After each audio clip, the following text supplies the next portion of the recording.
Piaggio MP3 has set the standard in the world of three-wheeled scooters. As we wait the responses of the major manufacturers, Gilera, which is part of the Piaggio group, has picked up the concept, launching the Fuoco 500.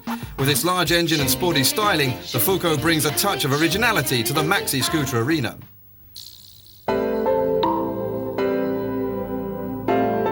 On first inspection, it looks like it's based on the MP3, with its round lights and tubular frame. It has an imposing air about it, and at 225 kilos dry, it certainly is just that. But it is also difficult to maneuver. The controls are similar to the MP3, as is the dash, and the front wheel locking system is exactly the same. It can be engaged below 2,000 RPM and at speeds of less than 15 kilometers per hour.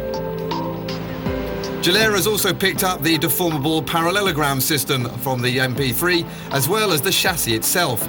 The main differences come in its styling and the fact that there is no rear storage, but a reasonable amount of space underneath the seat.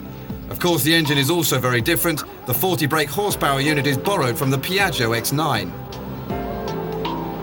So let's see if it's enough to power this hefty machine. The Fuoco 500 handles just like the MP3, or a little bit more power than the 400. When you don't know the system, it takes a bit of time to get used to, but you quickly forget that there are three wheels. The Fuoco is agile even if there's a little more inertia than on the standard scooter. What stands out with this system is the road holding. Having two pressure points at the front makes the Fuoco extremely maneuverable. It holds well on a dry road, but it's in wet conditions that the difference is most noticeable. You can feel the limit. It does slide slightly, but you can take plenty of angle.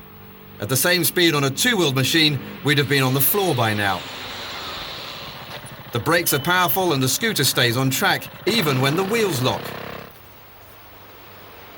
The Fuoco 500 takes the safety element of the MP3 and gives it a sportier feel.